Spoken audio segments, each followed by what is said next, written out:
Hello everyone, my name is Don K. Preston. I am the president of Preterist Research Institute.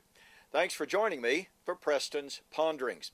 Well, this is response number 4 to Dr. James White of Alpha and Omega Ministries, who has said that true preterists are heretics and that we misapply Luke chapter 21 and 22, where Jesus said, describing the fall of Jerusalem and the events surrounding it, the fall of Jerusalem in AD 70, Jesus said, "These be the days of vengeance in which all things that are written must be fulfilled." Well, Dr. White appropriately says that only the context can determine whether or not the term all is being used comprehensively or in a limited manner. Now, that's a very clearly a true statement. No one can say, well, if you see the word all, it automatically means all. Of course, Dr. White's point is only the prophecies concerning the fall of Jerusalem are under consideration. Well, as I've already noted, I agree with that assessment.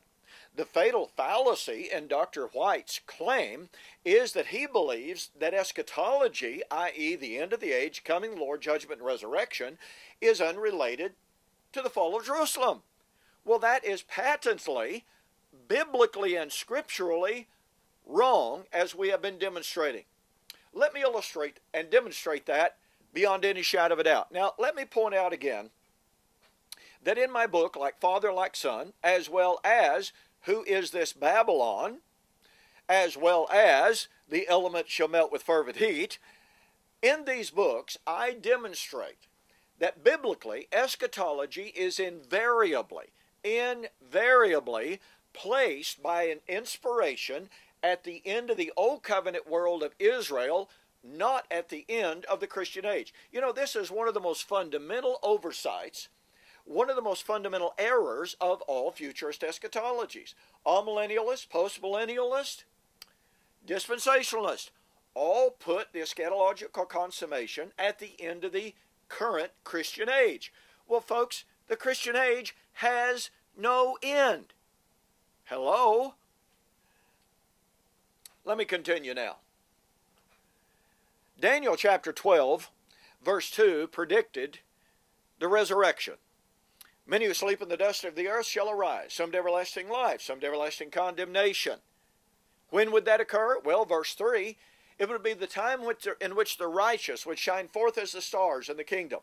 Verse 4, it would be at the time of the end. And oh, by the way, Daniel was told, Daniel, seal up the words of the vision because it's for the time of the end. In other words, it's a long time off. Now watch this.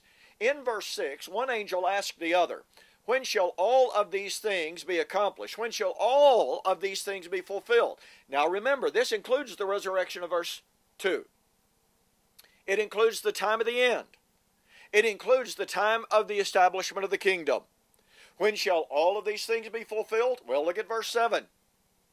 One angel lifted his right hand to heaven, lifted his left hand to heaven, and swore, he swore by the one who lives forever and ever, it shall be a times and a half time. Okay, that's fine. Now watch this.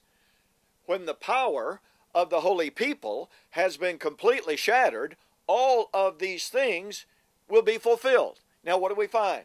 Prediction of the resurrection. When would it happen? When the power of the holy people has been completely shattered. And somebody says, well, that's at the end of the Christian age. Oh no.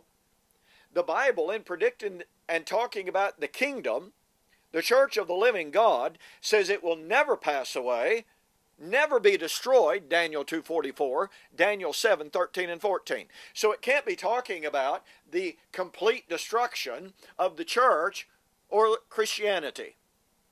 It can only refer to Old Covenant Israel. So what do we find? Luke chapter 21, verse 22, Jesus predicting the complete destruction, the annihilation, as it were, of Old Covenant Israel, said, these be the days of vengeance in which all things that are written must be fulfilled. Daniel 12 said at the time of the end, the time when the kingdom would be fulfilled or fully accomplished, and the time of the resurrection would be when the power of the holy people was completely shattered. That can't be the end of the Christian age at all. Therefore, The prophecy of the resurrection is inextricably and irrefutably placed at the end of the Old Covenant age of Israel, not at the end of the Christian age.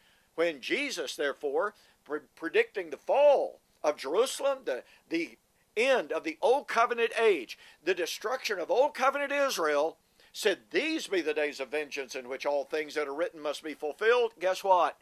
It included the resurrection, the end of the age, the establishment of the kingdom.